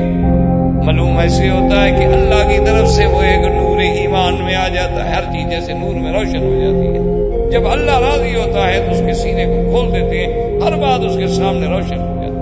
اللہ کی توحید ہو، انبیاء کی نبوت و رسالت ہو، مسئلہ معاد ہو، یوم آخرت ہو، جزا و سزا ہو، بالکل ایسے واضح ہو جاتی ہے کہ جیسے بالکل ہر چیز جو ہے وہ حقیقت بن کے سامنے آ جاتی ہے. وہ ہے شرح صدر، اور یہ ہے شق صدر. شق صدر کا معنی کہ باقاعدہ جیسے آپریشن کیا جاتا ہے. چونکہ حضرت انس رضی اللہ تعالیٰ عنہ فرماتے ہیں رأیت اثر المخیط علی صدر رسول اللہ صلی اللہ علیہ وسلم، میں نے اس سلائی کے ٹانکے کے جو نشان تھے، حضرت انس فرماتے ہیں کہ میں نے خود دیکھے حضور صلی اللہ علیہ وسلم کے سینے پر. یعنی جیسے سلائی کر دی جاتی ہے، ٹانکے کا نشان باقی رہ جاتا ہے. کیونکہ حضرت انس رضی اللہ تعالیٰ عنہ خادم تھے اور انہیں یہ موقع اور یہ شرف نصیب ہوا کہ انہوں نے حضور صلی اللہ علیہ وسلم کے سینے مبارک کو دیکھا، اور وہ فرماتے ہیں کہ مجھے وہ نشان بھی یاد کہ وہ نشان کہاں کہاں تھے اور کتنے پاس تھے. تو حضور صلی اللہ علیہ وسلم فرماتے ہیں کہ جبریل علیہ السلام نے میرے دل مبارک کو مائے زمزم مبارک سے دھویا، اور اس کے بعد ایسے معلوم ہوا کہ ملؤ فی قلبی ایمانا و حکمتا، کہ ایمان اور حکمت کوئی ایک ایسی معنوی چیز تھی جس کو اللہ نے جوہر بنا دیا. اللہ تبارک و تعالی نے جس کو جوہر بنا دیا کہ وہ حضور صلی اللہ علیہ وسلم کے دل مبارک میں بھرا گیا، حتیٰ کہ فرماتے ہیں کہ اس کے اثرات میرے حلقے مبارک تک بھی آئے حضور صلی اللہ علیہ وسلم. اور اس کے بعد انہوں نے میرا سینہ مبارک جو تھا اسی سے میں نے پہلے بھی عرض کیا تھا کہ محدثین کرام اور فقہاء اصحاب، اصل میں یہی کام ہوتا ہے فقہاء کا کہ وہ حدیث مبارک سے، محدثین کا کام ہوتا ہے حدیثوں کو جمع کرنا. اس لیے ایک بہت بڑے امام کی، بہت بڑے محدث زمان کی بات ہے کہ جب ان کے سامنے مسائل رکھے گئے، جب حضرت عبداللہ ابن المبارک رحمۃ اللہ علیہ نے مسائل رکھے، اور وہ خدا کی شان ہے کہ پہلے حضرت امام ابو حنیفہ رحمۃ اللہ علیہ سے بہت ناراض رہتے، شدید ناراض ہوتے تھے. امام صاحب کا نام آتا تو غصے میں آئے. تو عبداللہ ابن المبارک رحمۃ اللہ علیہ نے چونکہ کچھ دن امام ابو حنیفہ رحمۃ اللہ علیہ سے علم بڑا حاصل کیا، تو آپ نے ان کے مسائل جو تھے وہ لکھے ہوئے کچھ کاغذوں پر، متفرق کاغذوں پر، وہ اپنے ساتھ تھے. اور اپنے حدیث کے استاد کی خدمت میں جب آئے تو ان کو یہ تو نہ بتلایا کہ یہ امام حنیفہ رحمۃ اللہ علیہ کی تحقیق ہے. کہا کہ حضرت میں ایک عالم کی خدمت میں کیا تھا، انہوں نے کچھ مسائل پر یہ تحقیق لکھی ہے، میں چاہتا ہوں کہ آپ کی خدمت میں پیش کروں. انہوں نے فرمایا ٹھیک ہے دکھاؤ. آپ نے وہ کاغذ ان کو دے دیے. انہوں نے کہا کہ ابھی تو میرے پاس وقت نہیں ہے، لیکن میں رات دن کا مطالعہ کروں. تو حضرت عبداللہ ابن مبارک فرماتے ہیں کہ صبح کی نماز کے بعد جب میں استاد کی خدمت میں آیا تو نے کہا کہ الزم ھذا الرجل، الزم ھذا الرجل. انہوں نے کہا کہ عبداللہ ابن مبارک میں تمہیں نصیحت کرتا ہوں کہ جس آدمی نے یہ مسئلے لکھے ہیں نا اس کا ساتھ نہ چھوڑو، اس کے ساتھ رہو اگر تم نے دین سیکھ. عبداللہ ابن مبارک فرماتے ہیں میں ہنس پڑا. انہوں نے کہا عجیب بات ہے، تم کیوں ہنستے؟ انہوں نے کہا حضرت امام ابو حنیفہ کے تو لکھے ہوئے جن کو آپ برا سمجھتے تھے، آج مجھے کہہ رہے ہیں کہ ہم اسی کے پاس رہے. کہا اچھا یہ امام ابو حنیفہ نے کیا؟ تو نے کہا فرمایا کہ ہاں، کہ صحیح کہا ہے کسی نے کہ نحن الصیادلہ وہم الاطباء، کہ بھئی ہم محدثین تو ایسے ہیں جیسے ایک سیدری ہوتا ہے فارمیسی میں کہ دوائیں اکٹھی کر کے رکھ دیتا ہے. اب دوا دینا جو ہے طبیب کا کام ہے، طبیب فقیہ ہوتا ہے، فقیہ جو ہے اس کو یہ درجہ ملتا ہے اطباء والا.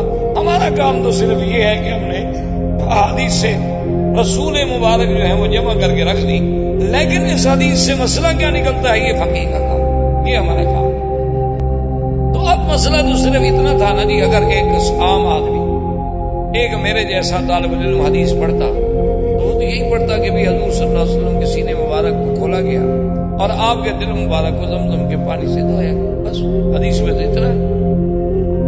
لیکن یہ ان علماء اور فقہاء کا کمال تھا کہ انہوں نے کہا یہ دلیل ہے کہ ماء زمزم افضل من ماء الجنہ، کہ زمزم کا پانی جنت کے حوض کوثر سے بھی افضل ہے.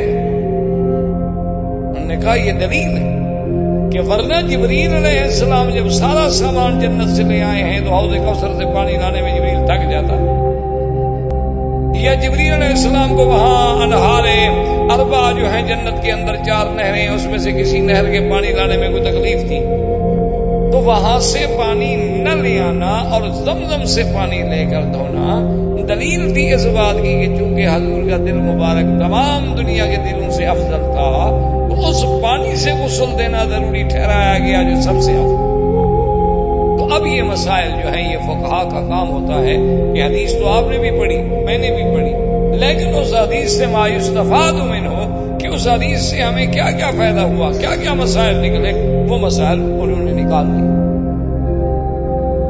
اور اسی طرح اندازہ فرمائیں کہ حضور صلی اللہ علیہ وسلم فرماتے ہیں کہ پھر جبریل نے سلائی کر دی اور اپنا ہاتھ پھیرا تو بالکل مجھے محسوس ہوا کہ بالکل گویا کہ میں جس طرح تھا اسی طرح ہوں۔ ثم اتیت بالبراق، فرماتے ہیں اس کے بعد میرے لیے ایک سواری لائی گئی، وہی طویلۃ، آپ نے فرمایا کہ لمبا قسم کا جانور تھا، اور فرمایا کہ گدھا سے اونچا تھا لیکن خچر سے کچھ نیچے تھا، یعنی بڑا خچر ہو تو اس سے تو کچھ قدم نیچے تھا، لیکن گدھا سے اونچا تھا اور ویسے طویل تھا، دیکھنے میں لمبا تھا اور وسیع الظہر تھا، یعنی اس کی پشت جو ہے وہ بھی چوڑی تھی، اور وہ لایا گیا جس کا نام براق ہے۔ اور یہ بھی حدیث میں موجود ہے، حضور نے فرمایا کہ کان ابیض و سفید تھا۔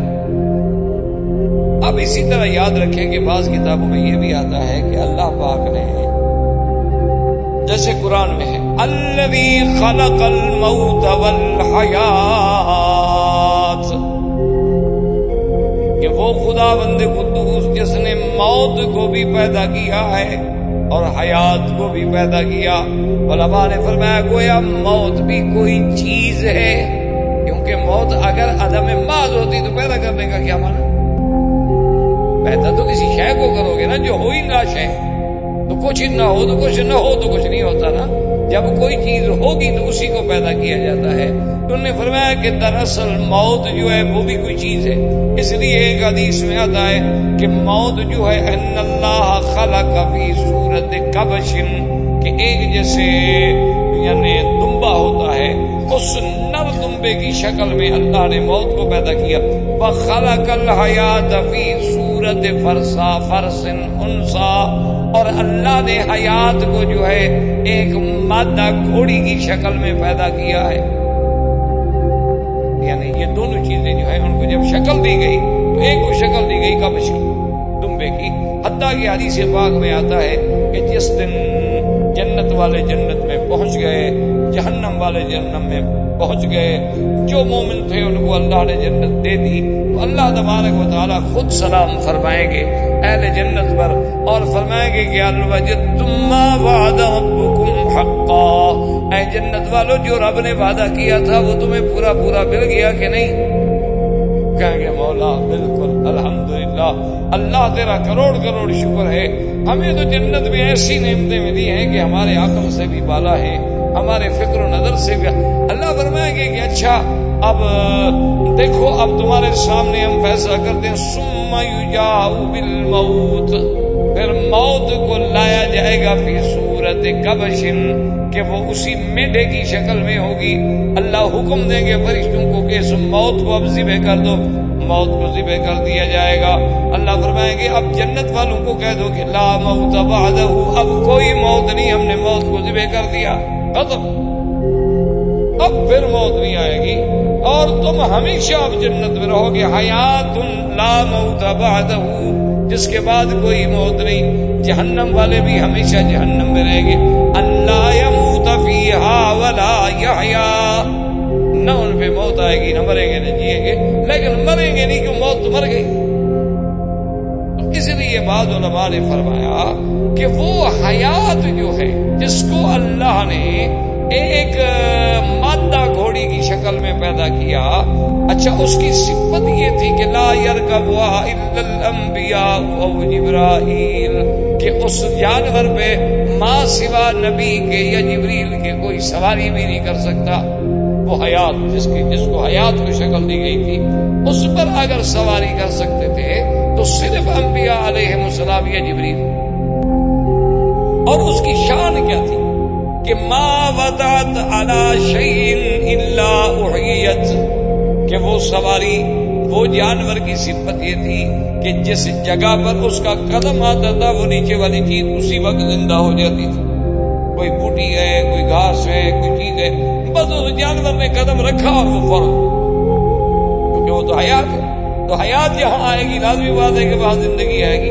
اور یہی وہ جانور تھا جس پہ جبریل آتے تھے سامری کو پالنے کے لیے، اور سامری دیکھتا تھا کہ یہ کیا چیز ہے کہ یہ جانور جہاں قدم رکھتا ہے وہ جگہ زندہ ہو جاتی ہے. تو اس بدبخت نے کیا کیا کہ جبریل جب چلے گئے تو اس جانور کے پاؤں کے نشان جو تھے وہاں سے مٹی اٹھا کے محفوظ کر دی. اور جب اس نے بعد میں وہ بت بنایا، وہ بچڑا بنایا سونے چاندی کو گلا کر، تو وہی مٹی اس کے اندر ڈال لی، وہ زندہ ہو گیا، تو آواز دینے لگ گیا. تو اب اس نے قوم کو دھوکہ دیا. انہوں نے کہا یہ کیا سونے کی چیز اور اندر سے آواز آتی ہے. کہا ذا الہکم و الہ موسیٰ، یہ تمہارا بھی خدا ہے اور موسیٰ کا بھی خدا ادھر ہے. موسیٰ علیہ السلام تو بھول کے اسے دور پہ ڈھونڈ رہے ہیں، خدا تو یہاں ہمارے پاس ہے. اب قوم جناب حیران ہو گئی، کیونکہ قوم کو جب کوئی آدمی شعبدہ بازی دکھا دے نا، اسی لیے آپ نے دیکھا نا کہ پیروں کے چکر میں زیادہ آ جاتے ہیں. علماء کی بات کیا ہے 10 سال سنتے رہیں، زیادہ سے زیادہ مہربانی کرے تو کہہ دیں کہ اچھا مولی آدمی ہے، پڑھا لکھا لگتا ہے. اور مرشد جو ہے وہ بالکل الحمدللہ جاہل ہو، جاہل مطلق ہو، بلکہ کودل ہو، تو پھر بھی کہیں گے جی آخر مرشد ہے نا. مرشد زیادہ ہے، ان کے بڑے حضرت ہمارے مرشد تھے، ہمارے والدین کے بھی پیر تھے. اب دیکھیں نا آخر ہمارے خاندان ان کا مرید چلایا، تو ان کے آگے حضرت نیاز تو کر رہی ہے، نظر نیاز تو پیش کر رہی ہے، کیونکہ ہمارے خاندانی مرشد ہے.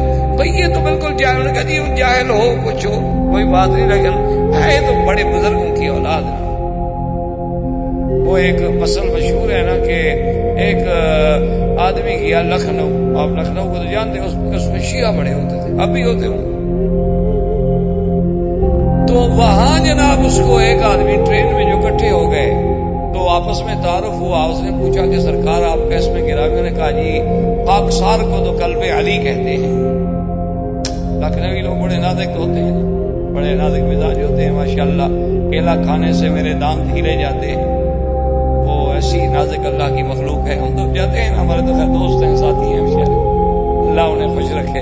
تو اس نے کہا کہ انہوں نے کہا کہ جناب آپ کا اس میں، انہوں نے کہا خاکسار کو قلب علی کہتے ہیں. حیران ہو گیا بھی قلب علی یعنی علی کا کتا. وہاں تو بڑے بڑے نواب گزرے ہیں نا، قلب علی بڑے بڑے نواب بھی گزرے. اور اب جناب اس نے پوچھا، اس نے کہا نواب صاحب مجھے آپ بڑے پڑھے لکھے آدمی اور بڑے اچھے خاصے آدمی لگ رہے ہیں، یہ آپ نے نام کیسے رکھ لیا قلب علی؟ انہوں نے کہا بھائی کیا پوچھتے ہو، اعمال تو اچھے ہیں نہیں. ہم نے کہا علی کے کتے بن کے ہی شاید جنت مل جائے، اس لیے ہم نے خاکساری میں ہمارے ماں باپ نے نام جو ہے وہ قلب علی رکھ لیا. انہوں نے کہا حضرت وہاں تو اللہ کا کتا بھی جنت میں نہیں جاتا، حضرت علی کا کتا کہاں جائے گا؟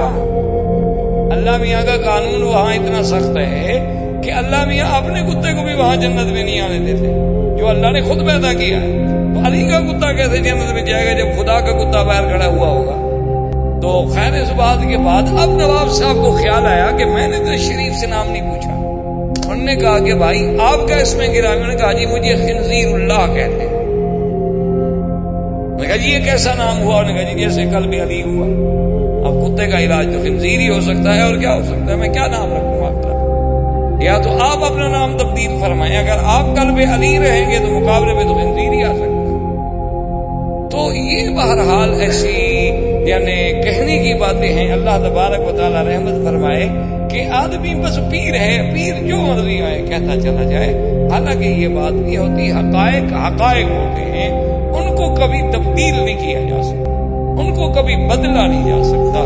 ضروری صرف یہ بات ہوتی ہے. اب یہ علماء اور فقہا کا کام ہے کہ جیسے ایک غواص دریا میں غوطہ لگانے کے بعد اندر سے موتی نکالتا ہے، وہ جب قرآن پڑھتے ہیں، وہ جب حدیث پڑھتے ہیں تو اس سے موتی چنتے ہیں. امام شافعی رحمۃ اللہ علیہ ساری رات جاگتے رہے، آنکھیں سوج گئیں. صبح شاگردوں نے پوچھا کہ حضرت کیا وجہ ہے؟ فرمایا رات ایک آیت قرآن پہ ساری رات میں جاگتا رہا، لیکن الحمدللہ صبح کی اذان تک میں نے اس اللہ کے قرآن کی ایک آیت سے 360 مسئلہ سمجھا ہے. آپ سارا دن قرآن پڑھتے رہے، مجھے بتائیں کتنے مسئلے سمجھے ہیں جو پہلے سمجھے انشاءاللہ وہ بھی بھول جائیں گے، کیونکہ ہم نے تو قرآن کو اس لیے پڑھا ہی نہیں تھا. ہم نے تو قرآن کو زیادہ سے زیادہ ایک وظیفہ سمجھا ہے، منزل پڑھنی ہے، کہتے ہیں برکت ہوتی ہے. یا کوئی بندہ شندہ مر جائے تو چلو بھائی مولوی صاحب کو 2 4 5 10 روپے مل جاتے ہیں، پرانے کپڑے مل جاتے ہیں، مردے کی جوتیاں مل جاتی ہیں، وہ مردے کے اوپر پھرا کے بیچارہ گھر چلا جاتا ہے. چلو روٹی تو بن رہی ہے نا اس کی، پڑا ہوا تو ہوتا نہیں بیچارہ کہ قرآن پڑھ کے لوگوں کو سمجھائے. اس نے اسی صدقے کہانی پہ گزارا کرنا ہوتا ہے غریب نے. یا قرآن کا ایک بڑا فائدہ ہمارے ہاں یہ بھی ہے کہ جھگڑا ہو جائے تو بھی قرآن اٹھاؤ، رکھو سر پہ قرآن. تم سچ کہہ رہے ہیں؟ یا میں پیسے رکھتا ہوں قرآن پہ اٹھا لو. قرآن صرف اسی لیے آیا تھا اس دنیا. تو اس لیے اب بات کو سمجھیں کہ اللہ نے قرآن میں کتنا بڑا جامع لفظ ہے. اور میرے مدنی صلی اللہ علیہ وسلم کے لیے اب بعض علماء کہتے ہیں کہ وہی جو جانور جس کو اللہ نے حیات کا رنگ دیا تھا وہی جانور بھیجا گیا معراج میں. اور جو صحیح حدیثوں میں ہے اس میں لفظ ہے براق، اتیت بالبراق فکانت ابیض طویل. حضور نے فرمایا میرے لیے براق لائی گئی، لمبے قسم کا جانور تھا، سفید تھا. براق کو براق کیوں کہتے ہیں یاد رکھیں. بعض علماء کہتے ہیں من البرق، کہ براق اس لیے کہتی ہیں کہ جیسے بجلی برق چمکتی ہے، اور سب سے زیادہ دنیا میں تیز رفتار چیز کیا ہے؟ نور ہے، روشنی. تو وہ بھی برق تھی، گویا کہ جہاں قدم پڑتا تھا وہیں پر اس کے، جہاں نظر پڑتی تھی وہاں قدم، اس لیے اس کا نام براق. اور بعد میں فرمایا کہ من اللمعان، کہ براق اس لیے کہا جاتا تھا کہ اس کا بدن جو ایسا روشن تھا، چمکتا تھا، سفید رنگ کی تھی لیکن ایسی روشن تھی کہ جیسے لائٹیں نکل رہی. اور بعض علماء نے فرمایا کہ دونوں باتیں تھیں، کہ سفید بھی تھی اور روشن بھی تھی، اور وہ برق کی طرح تیز بھی تھی، کہ اللہ نے اس کی صفت رکھی تھی کہ جہاں اس کی نظر پڑے وہاں قدم رکھے.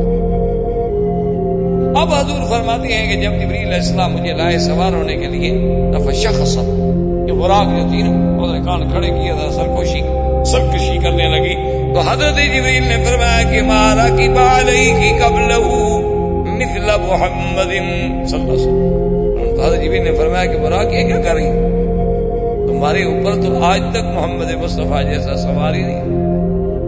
آپ پر بڑے بڑے لوگ سوار ہوئے ہیں لیکن محمد مدنی جیسی شان والا کوئی سوار نہیں ہوا ہے، یہ تم کیا شوخی کر رہی ہو.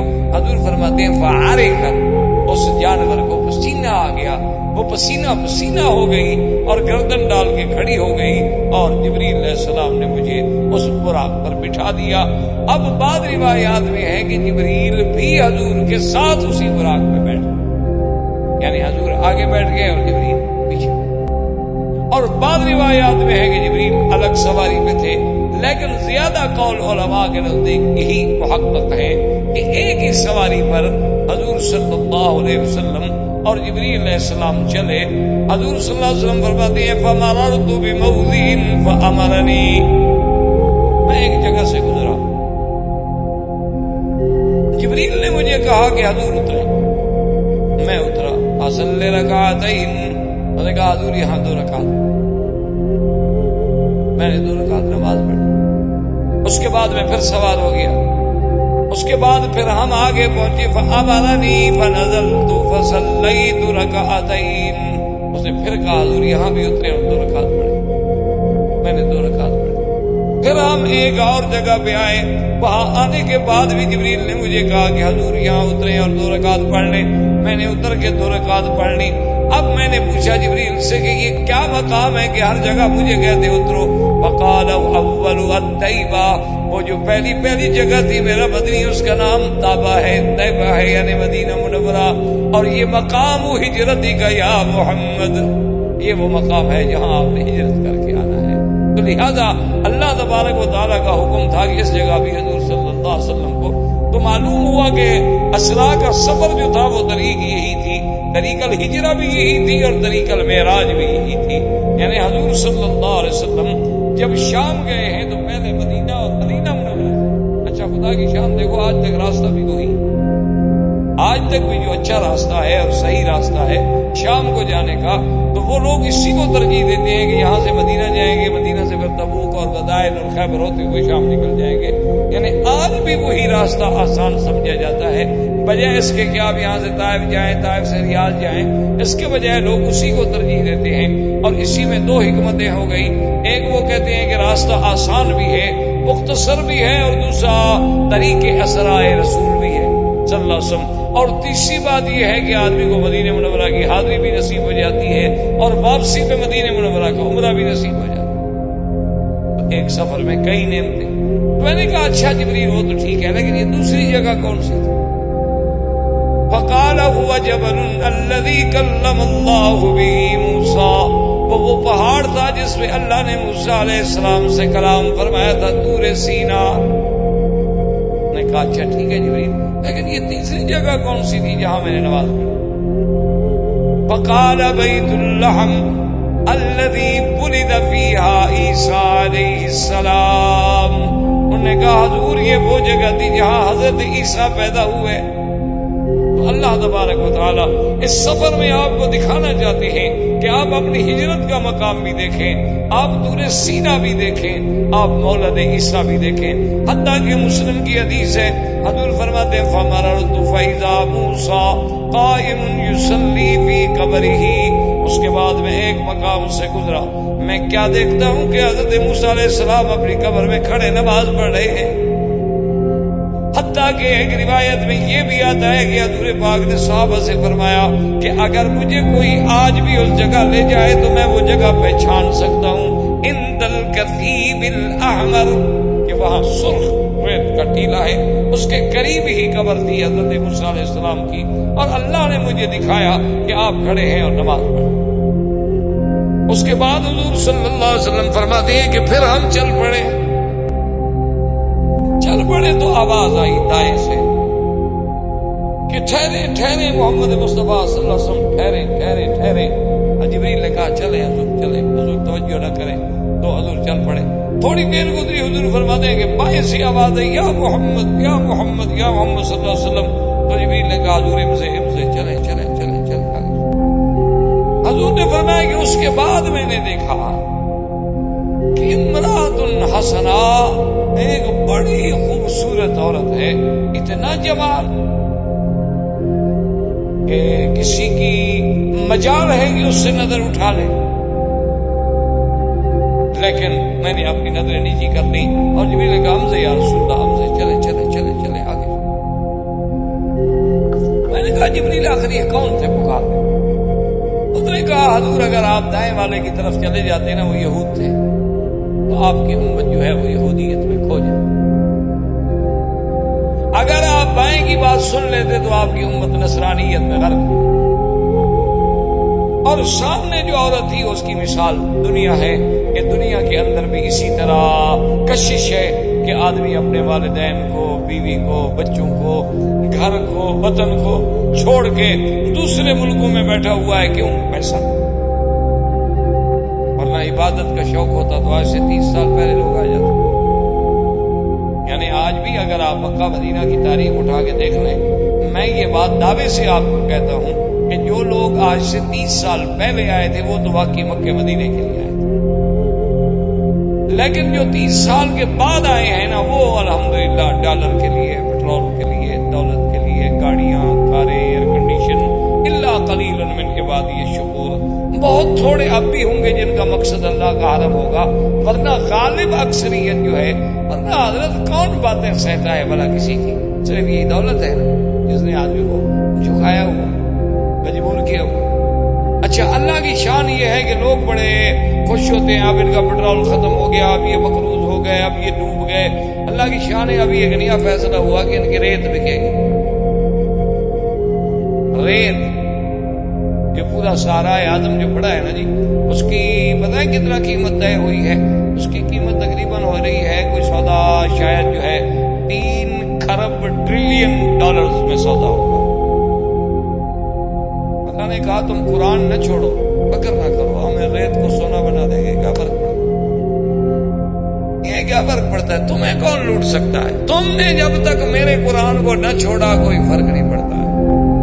کبھی پیٹرول نکل آئے گا، کبھی سونا نکل آئے گا، کبھی جو تکلیف ہی نہ کرو ریت بیچ دو، لوگ ریت اٹھا کے لے جائیں، تمہیں پیسے دیں اور جگہ خالی کر دیں تاکہ وہاں تم زراعت کرو۔ ریت اٹھا کے ٹیلے جب لے جائیں گے تو نیچے سے مٹی نکل آئے گی۔ تو اللہ کی شان دیکھ تو، اور جب تک ان کے پاس پیسہ ہے لوگ آتے رہیں گے، کیونکہ مقصود ہمارا پیسہ ہے۔ مقصود اگر ہمارا میرے بھائی حرمین شریفین ہوتا تو کیا ہمارے لباس میں، شکل میں کوئی تبدیلی آ گئی؟ کوئی چینج آیا؟ دیکھو نا، آپ اپنے بچے کو کل بھیج دیں یورپ پڑھنے کے لیے، وہ سال کے بعد آئے نا تو آپ کو دور سے نظر آئے گا کہ ماشاءاللہ واقعی انگریز آ رہا ہے۔ آپ کو بالکل نظر آئے گا کہ بھئی یہ ہے تو میرا بیٹا، لیکن عملی اعتبار سے بالکل یہ خالص انگریز ہے۔ اس کا سوٹ دیکھیں، بات کرنے کا انداز دیکھیں، بیٹھنے کا، چھری کانٹا پکڑنے کا تماشا۔ گھر والے چاہے ہنس رہے ہوں کہ بندر ہے ہمارا بیٹا ہے، لیکن وہ جناب دکھائے گا اپنی ساری حرکتیں، کیونکہ یورپ کے اثرات دکھائے گا۔ تم جب مکے مدینے سے واپس جاتے ہو تو کیا ہمارے چہرے پر بھی کوئی مدینے کے اثرات، کوئی کعبے کے اثرات، کوئی قرآن کے اثرات، کوئی نبی کی سنت کے اثرات کچھ ہوتا ہے؟ کہ جیسے گھر گئے تھے بدو واپس اسی طرح گھر کو آ گئے، پیسے لے کے چلے گئے، سمسونیٹ کا بریف کے ساتھ میں پکڑ لی۔ تو اس لیے ہمیشہ یاد رکھیں کہ یہ اثرات جو ہیں اب حضور کے، یہ تو اللہ کی شان ہے کہ حضور نے نہ یہودیوں کی سنی، نہ نصرانیوں کی سنی، نہ دنیا کی طرف مائل ہو گئے۔ اس کے بعد حضور فرماتے ہیں پھر ہم چلے، میں نے دیکھا کہ امرأۃ عجوزا رمسا، ایک عورت ہے، بڑھیا ہے، بالکل بد شکل ہے اور اس کی حالت انتہائی خراب ہے، بالکل ایسے کبڑ چکی ہے۔ میں نے کہا جبریل ما هذه، یہ کیا بلا؟ نے کہا رسول اللہ اب یہ دنیا کی کیفیت یہی ہے، اب اتنی یہ باقی رہ گئی، وہ جوانی تو مک گئی، ختم ہو گئی، اب یہ باقی ہے اتنا کہ جوانی کا پورا حصہ دنیا کا زیادہ گزر چکا ہے، اب یہ بڑھاپے کا تھوڑا سا حصہ ہے اور دنیا فنا ہونے والی ہے۔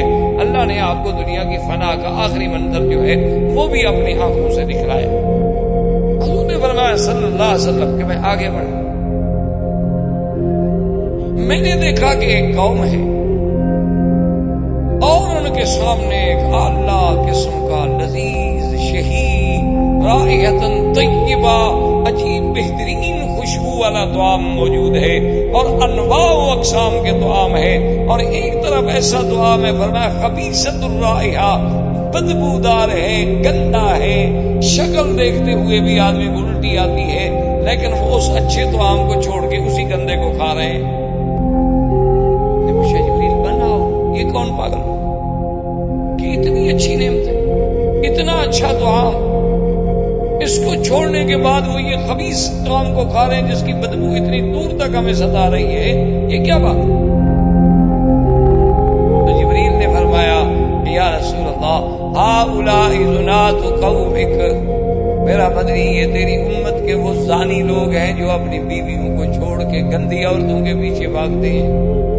کہ گھر میں پاک عورت ہے، متقی عورت ہے، بیوی ہے جس کی شرافت پر اسے خود یقین، لیکن اس کو چھوڑ کے بازار میں گندی عورتوں، فیشنیبل عورتوں، ایڈز زدہ عورتیں، بیماری والی عورتیں، مریض عورتیں، ان کے پیچھے بھاگتا ہے، دولت خرچ کرتا ہے اور اپنی بیوی کی طرف نظر اٹھا کے نہیں دیکھتا۔ اللہ نے ان کو سزا دی ہے کہ قیامت تک اسی طرح گندگی کھاتے رہو اور حلال دیکھتے رہو۔ حضور صلی اللہ علیہ وسلم فرماتے ہیں کہ میں حیران ہو گیا کہ میں اس سے آگے دیکھا کہ ایک قوم ہے، ان کے بڑے بڑے پیٹ، اور وہ جناب ایک ایسا دریا ہے جیسے معلوم ہوتا ہے خون کا دریا، اور وہ آتے ہیں اور انگارے لے لے کے اپنے پیٹ میں بھر رہے ہیں۔ میں دیکھ کے دہشت میں آ گیا کہ کیا بلا، اتنے بڑے پیٹ، اور انگارے بھی کوئی اپنے پیٹ میں ڈالتا ہے. میں نے کہا من ہؤلاء یا جبریل؟ فقال ہؤلاء اکلۃ الربا. یا محمد مصطفیٰ صلی اللہ علیہ وسلم، یہ وہ لوگ ہیں جو دنیا میں سود کھاتے تھے. اللہ تبارک و تعالی نے قیامت کے عذاب سے پہلے ان کو برزخ کے عذاب میں رکھا ہوا ہے کہ ذرا اس عذاب کا مسئلہ چکھو، اصل عذاب تو پھر آخرت میں ہو. حضور صلی اللہ علیہ وسلم فرماتے ہیں فمررت بقوم، پھر اس کے بعد میرا ایک قوم پہ گزر ہوا، میں نے کیا دیکھا کہ وہ مقاریض کے ساتھ اپنے ہونٹوں کو کاٹ رہے ہیں، کہ مقراض لے کر ہونٹوں کو کاٹتے ہیں، پھر ہونٹی کو جاتے ہیں پھر کاٹتے ہیں، پھٹی کو جاتے ہیں پھر کاٹتے ہیں. میں نے کہا من فقال هؤلاء خطباء امتک. انہوں نے کہا یا رسول اللہ یہ تیری امت کے وہ خطیب، وہ مولوی، وہ واعظ، وہ مقرر ہیں جنہوں نے حق مسئلہ کبھی بیان نہیں کیا، جنہوں نے حق مسئلے کو چھپایا، اپنے مفادات کے لیے بات کی، لوگوں کو خوش کرنا چاہا کہ یار ایسی بات کرو کہ لوگ زیادہ سے زیادہ اکٹھے ہوں، سچی بات کرو گے تو کوئی بھاگ جائے گا، کوئی نہیں آئے گا، کسی کو تکلیف ہوگی. تو یہ وہ لوگ ہیں، اللہ نے ان کو سزا دی ہے. یہ زبان، یہ لسان، یہ تو میں نے تم کو اس لیے دی تھی کہ تم اس سے حق بیان کرو. تم نے حق کو چھپایا ہے تو آج تمہیں یہ سزا دی جاتی ہے کہ تمہارے وہ ہونٹ اور زبانیں کاٹی جائیں. حضور صلی اللہ علیہ وسلم یہ سارے منظر دیکھتے جا رہے ہیں، اور اس کے بعد جب قریب پہنچے بیت المقدس کے، حضور صلی اللہ علیہ وسلم فرماتی ہیں کہ فنزل بی جبرائیل، جبریل علیہ السلام مجھے لے کر اس براق سے اترے. فذهب الى الصخرة، ایک بہت بڑا صخرہ، بہت بڑا پتھر تھا، اس کے قریب گئے جبریل علیہ السلام. وجعل باصبعه، اپنی انگلی سے اشارہ کیا تو اس پتھر میں سوراخ ہو گیا. تو انہوں نے اس براق کی رسی کو سوراخ میں ڈال کے اس پتھر سے باندھ دیا. اب یہاں پھر علماء نے مسئلے کا استنباط کیا کہ توکل کا معنی یہ نہیں ہے کہ تم یہ کہو ہم اللہ کے گھر میں بیٹھے ہیں، اللہ پہ توکل ہے، اللہ ہمیں دیں گے اور ہم کھائیں گے. نہ، توکل کا معنی یہ ہے کہ محنت کرو اور پھر اللہ پہ توکل کرو. اونٹ کے رسی بھی باندھو، اس کے گھٹنے بھی باندھو، پھر اللہ پہ توکل کرو. یہ معنی نہیں ہے کہ سواری کو جنگل میں چھوڑ دو، بیوی کو اکیلا گھر میں چھوڑ دو اور کہو جی بس اللہ حافظ ہے جی، اللہ کا توکل ہے جی، مجھے فکر نہ کرے جی، مجھے بیوی پہ بڑا اعتماد. یہ بات اسلام کے خلاف. ورنہ آپ بتائیں گے کیا براق کی طاقت نہیں کہ جبریل سے بھاگ جاتا؟ یعنی وہ جبریل کہ ایک دفعہ صحابہ نے پوچھا کہ حضور 500 سال کا تو سفر ہے آسمان، تو جبریل کتنی دیر میں کرتا ہے؟ آپ نے فرمایا کبھی کبھی تو ایسا ہوتا ہے کہ یدا قدمہ علی السماء والثانیہ، تو الثانیہ کہ پہلا قدم پہلے آسمان پہ، دوسرا دوسرے آسمان. یعنی جیسے ہم سٹیپ بناتے ہیں اسی طرح جبریل کے لیے تو ایک ایک قدم کا فاصلہ.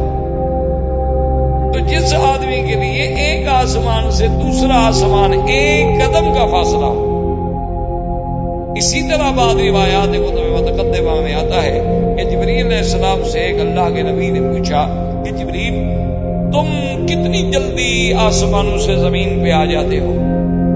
تو جبریل علیہ السلام نے کہا کہ اللہ کے نبی موسیٰ علیہ السلام، حضرت سیدنا یوسف علیہ السلام کو جب ان کے بھائی کنویں پہ کھڑے ہو کے دھکا دے کے کنویں میں گرا رہے تھے، اس وقت میں 7ویں آسمان پہ تھا. اللہ نے مجھے حکم دیا کہ میرے یوسف کی حفاظت کرو. تو یوسف علیہ السلام کنارے سے پانی تک نہیں پہنچے، میں پہلے پہنچ گیا. جس کی سرعت کا یہ عالم، کیونکہ سب سے اب تو خیر آپ کی جدید تحقیق بھی کہتی ہے نا کہ سب سے زیادہ تیز رفتار چیز جو ہے وہ روشنی ہے، 80 لاکھ میل پتہ نہیں سیکنڈ میں کتنا کرتی ہے. اور جبریل تو مخلوق ہی نور سے ہے، اس کی رفتار کتنی ہوگی؟ وہ تو ہے ہی نور. تو اس قسم کے جبریل سے، اور پھر وہ جبریل کے جس کو اللہ نے قرآن میں فرمایا کہ علمہ شدید القویٰ ذو مرۃ فاستویٰ وہو بالافق الاعلیٰ. اللہ فرماتے ہیں کہ وہ قوت والا، طاقت والا جبریل شدید القویٰ. احباب کرام، اس کے بعد اب آپ اس مبارک سلسلے کی CD نمبر 11 سماعت فرمائیں.